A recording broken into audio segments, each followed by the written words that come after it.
Good evening, Facebook, YouTube, and Twitter. This is Rich again, back for your third and final video blog of the night for Wednesday, April 8, 2015, around 7:41 p.m. in Billerica, Massachusetts. Some rain and sleet and snow falling in this area. We could get a coating to an inch in most of Massachusetts.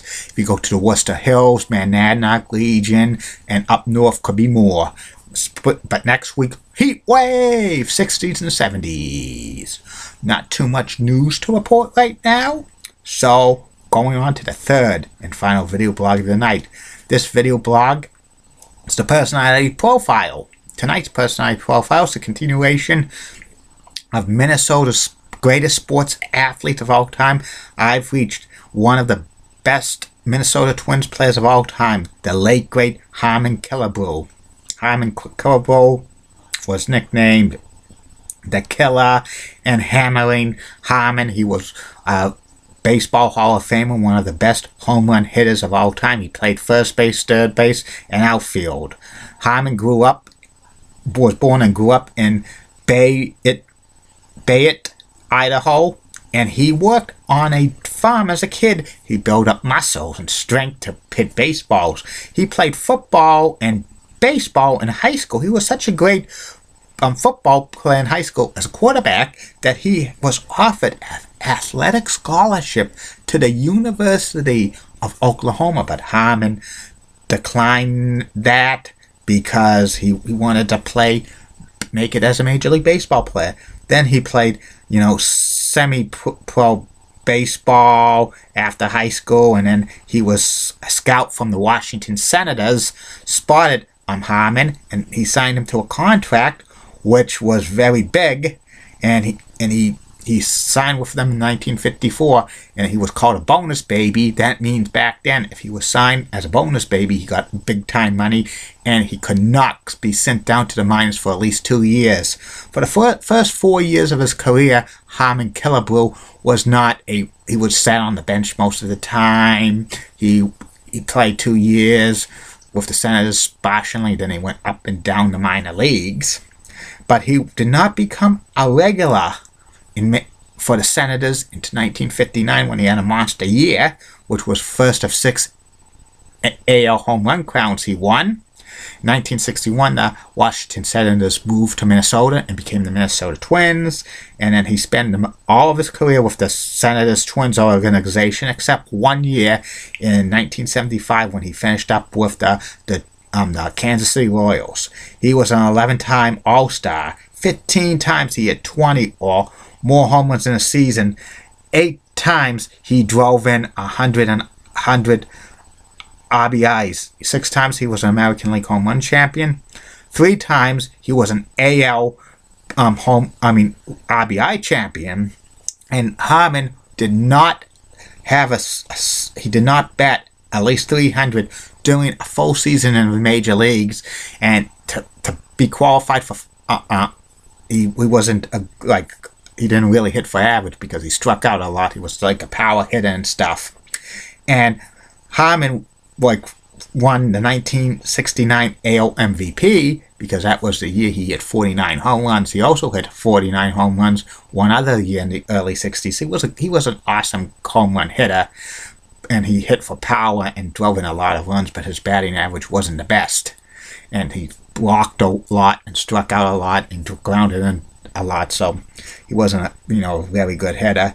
But he finished in the top 5 in the AL MVP voting 5 times, which was pretty amazing. He was runner-up in 1967 when Carl Yastrzemski won the Triple Crown. He actually shared the home run championship with Harmon Killebrew with 44 home runs, and Harmon played in a one World Series 1965 and 2 other division winners 1969 and 1970 with the Twins for the AL West title, but both years the Twins were knocked out of the playoffs by the Baltimore Orioles.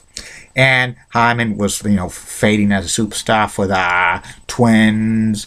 He played his last season with the Royals in 1975, but he was a part-time player.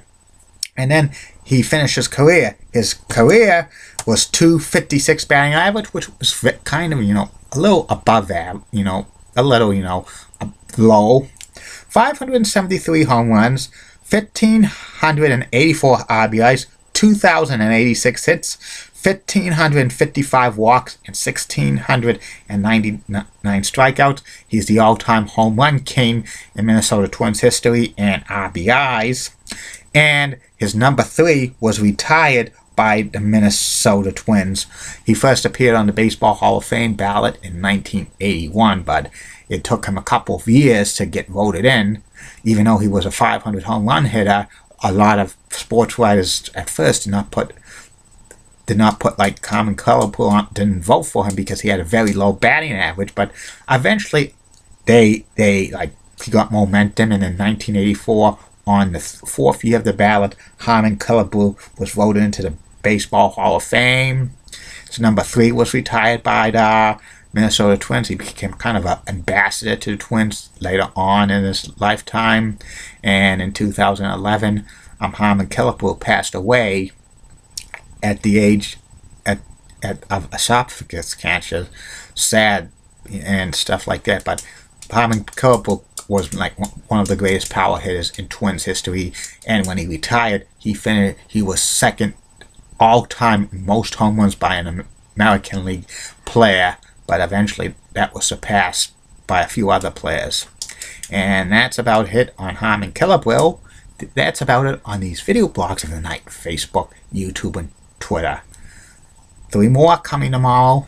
First one will be about the famous Major League Baseball park boom of new ballparks starting in the 1990s through the 2000s, which they called the retro ballparks. Tell you the story about those. Then the second video blog of the day will be about the regional territory, the CWA and USWA out of Memphis. And third and final video blog of the night will be about the person I profile to conclude great Minnesota sports athletes. Will be Fran Tarkenton, quarterback, Hall of Fame quarterback who spent a majority of his career with the Vikings. And beginning Friday on Personality Profiles, 5 great ones. You know who they are? Do you smell what the Rock is cooking? And Hockey Hall of Famer Wayne Gretzky, number 99. And Julie Broughton, Local 6, Orlando, Florida, traffic and weather reporter. Heidi Pratt, reality television star. And the retired game show host, Bob Barker. Come on down and help control the pet populations. Have your pets spayed and neutered. Good night, everybody. See you tomorrow.